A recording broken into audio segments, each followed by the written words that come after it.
What's going on, guys? Mr. Ballin here, former Navy SEAL turned internet storyteller with a focus on the strange, dark, and mysterious. And speaking of mysterious, today I have a mystery for you, and it's one of the more recent mysteries.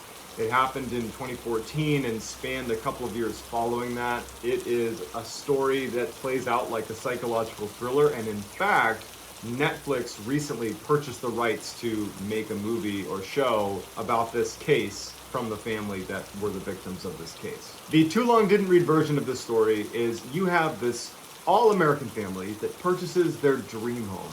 They're getting ready to move in, and they start receiving these awful, wrathful, threatening letters from some anonymous person or group.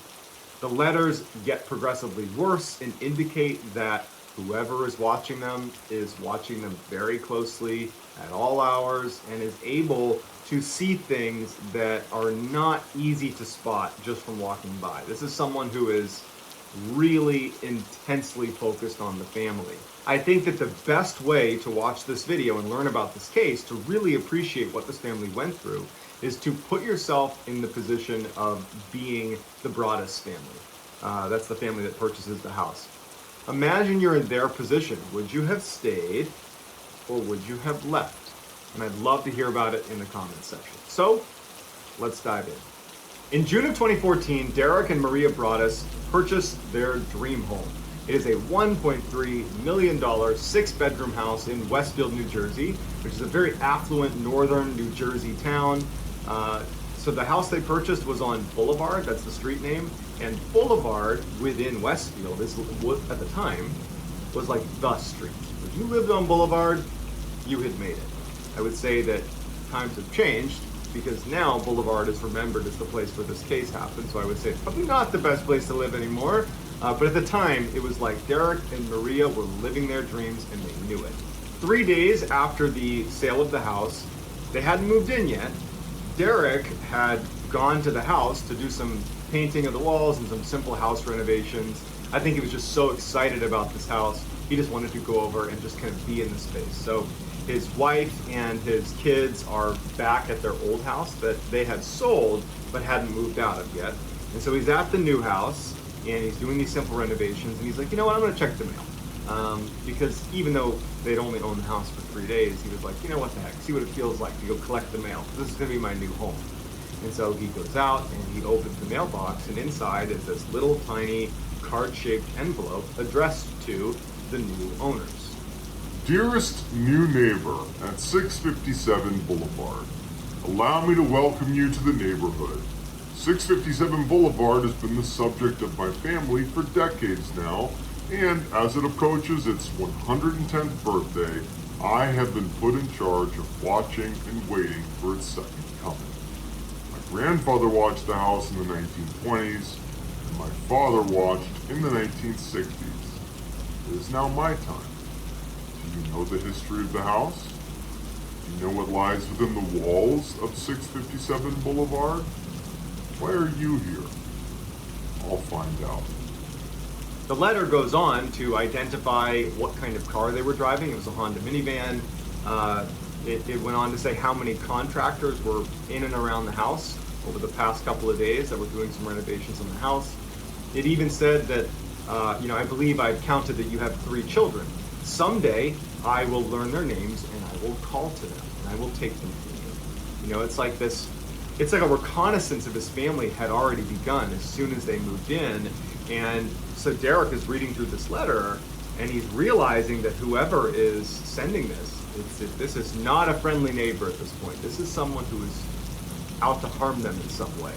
So he takes the letter, he runs back into the house, shuts all the windows, locks all the doors, leaves the house and goes right back to his wife and his kids that are at their old home. And they promptly call the police. Police show up, they read the letter and they're like, what is this? Do you have enemies? Who wrote you this? Because even the language inside the letter was like, it was not quite Old English, but close. It was like this bizarre writing, and it was just very stalkerish and awful, and the police just don't really know what to make of it. And Derek and Maria are obviously very upset. They haven't even moved into the house yet, but this is a big cause for concern. So the letter did not have a return address, but at the end of the letter it just said, Who am I? I could be someone that's walking by your house every day. I could be someone driving by your house every day. I could be one of your neighbors. I could be anybody that you see at any given day, and you'll never know. and it just says, signed, the Watcher. After the police leave that night and promise to launch their own investigation, Derek and Maria, I mean, they're totally on edge, and so they write an email, even though it's super late, to the Woods family. They're the family that sold the house to Derek and Maria. And they say, hey, we just got this strange threatening letter. Have you received anything like this? Because the Watcher claims to have been watching you for the entire time you were there. And the Woods family writes back and they say, you know, 3 days, I think it was 3 days before we actually left the house, we did receive a letter. It wasn't threatening. It was just thanking us for our time in the house and treating it with respect, and you know that it would be taken care of going forward, and you know that this person would look after the house for us, and it was signed the Watcher. But to be honest, we didn't think much of it. We crumpled it up and threw it away. So the Broadduses decide that they are not going to rush to actually move into the new house. They had thought about doing it, but they decide with this letter that maybe it's best to hold off a little bit. And so Derek and Maria would do day trips with the kids. They'd go do a day trip, do some renovations, make sure that the contractors that were there were doing a good job getting the house in order, and then they would come back to the house that they were still living in. About 2 weeks after that letter was found, Maria is there with the kids, and she gets to the new house and she sees there's a letter from the Watcher, the same envelope, same writing on the outside, and so she immediately calls the police even before she reads it. She opens it up and it says, Welcome again to your new home at 657 Boulevard. The workers have been busy and I have been watching you unload carfuls of your personal belongings. The dumpster is a nice touch. Have they found what's in the walls yet? In time, they will. The Watcher goes on to identify each of their kids by nickname and by birth order, which implies that whoever this was close enough to Maria or to Derek when they were speaking directly to their kids using their nicknames that they overheard. Because it's one thing to know the children's full names, because it's possible that you could have looked it up online or something, but to know their nicknames, that implies a level of proximity that even though they knew the Watcher was probably in the neighborhood, almost definitely, this meant they were practically on top of one another. And it gets creepier. The Watcher also in this letter asks, about one of the children and says, is she going to be an artist? I saw her using her easel yesterday. Well, the easel that this girl had been using is in a back room of the house that is mostly obscured by trees and shrubbery. There's really only one vantage point where you could see this child, and it would mean you're right on the property, like pretty much in plain view of anybody there. And with Maria and Derek and basically everyone on high alert looking for this person, it seems odd that they could be able to see this girl working at her easel in this kind of hidden back room and not be spotted. And then, of course, to kind of seal the deal, making this letter just totally terrifying, they go on to say, Do your kids go in the basement? I'd be afraid if I were them. It's far away from the rest of the house, and if you were upstairs, you would never hear them scream. Who has the bedrooms facing the street? I'll know as soon as you move in. Then I can plan better. So at this point, Derek and Maria are in full crisis mode, because it's one thing to be watched, which is bad. It's another when the person watching you is now overtly threatening your family, your kids. It's a bad situation. So Derek and Maria at this point, they don't know if they're even ever going to move into this new house. It felt unsafe. And so for a few weeks, they're kind of teetering on whether it's worth moving in or not, so that they aren't there. They're not going to the new house at all. And a third letter arrives basically saying, where are you? The house misses you, obviously from the Watcher. At one point between the first letter and third letter, Derek was speaking with John Schmidt, who lived 2 doors down from their new property on Boulevard.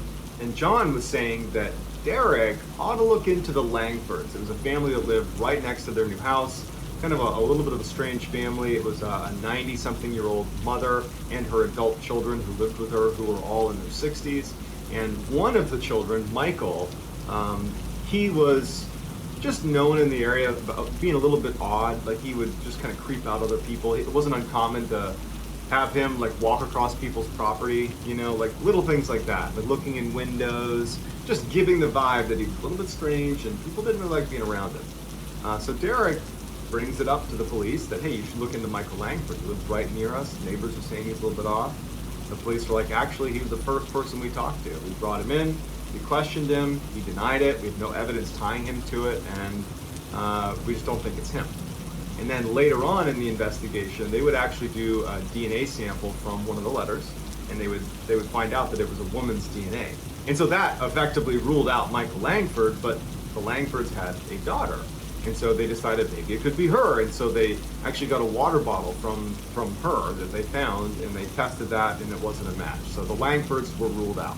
Derek is growing increasingly more paranoid and angry.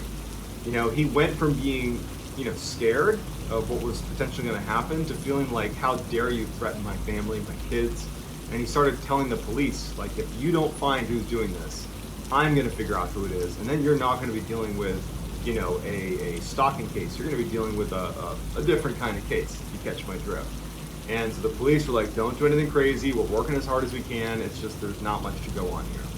Derek wasn't okay with that. He set up this elaborate camera system in and around his house, the new house. He started staying at the new house, turning off all the lights and crouching behind windows and staring at the mailbox in hopes of being able to confront anybody who went near it. He ended up hiring 2 former FBI agents to launch his own private investigation. He hired a handwriting expert to analyze the letters themselves to see if they could pick up details about who this was and potentially profile them. And this person, all they could conclude was it was someone who was really, really mad. But all those things really didn't lead to any results. It was just Derek had become obsessed. And he was willing to basically do anything to find out who the heck is writing these letters. So at this point, the Broadduses had already sold their old house. They were still living in it because they hadn't moved into the new house, the house being watched. But at some point, the new owners of the house they sold were ready to move in. And so the Broadduses had to move in with Maria's family, but were still paying the mortgage on 657 Boulevard. At this point, the community started kind of spreading rumors about the Broaddus family. People believed that the reason they weren't moving into this beautiful new home was, they were getting a divorce, they had some legal problems. The letters and what was going on with these letters, that was not widely known. There was speculation about it, but no one really knew for sure. So Derek and Maria kind of gradually became pariahs, and they ultimately decided that they're just going to sell this house, this new house they purchased, because they need the money. They've tied up a lot of money in it, and they feel like, we'll sell the house and we'll move on.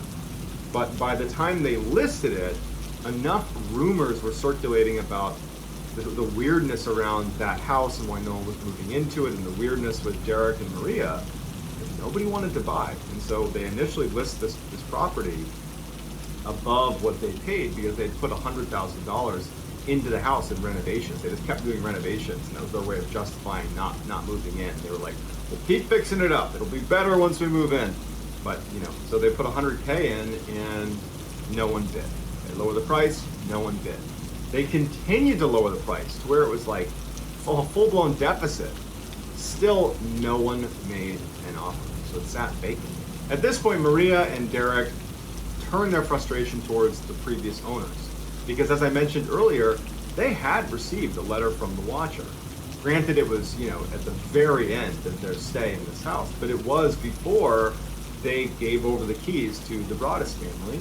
And Derek and Maria felt like the fact that they got an anonymous letter that was literally signed The Watcher, that name alone was kind of ominous enough that they felt like the Woods family should have disclosed that to the Broaddus family before they moved in.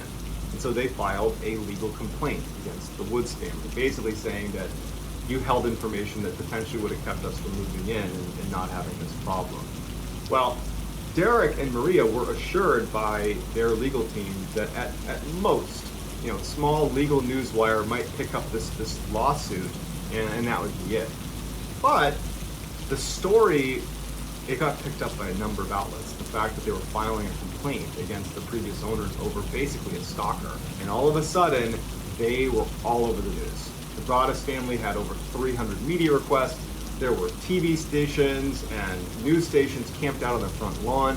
Everybody wanted to know what's going on with this bizarre, watcher. It became this huge thing. And so for Derek and Maria and their family, they had to vacate Westfield because it was basically not only unsafe because they were being watched by this phantom menace, but now that they couldn't escape the media pressure and all the speculation from their nosy neighbors, it was just a total train wreck. Finally, the Broaddus family got some good news, literally years after this first letter is sent and they tied up all their money in this new house. A family agrees to rent the house. Now, this is going to be at a loss for the Broaddus family. The rent money will not even cover the mortgage, but to them who've just been sitting on this worthless property, who've just been eating away at their finances, this was a huge win. The Broaddus family, they put into the contract with this new family that, hey, you know what's going on here with the watcher. If you get another letter, you're able to renege on this contract. And so the new family moves in, and 2 weeks into being there, what do you think happens? Another letter shows up. You wonder who the watcher is. Turn around, idiots.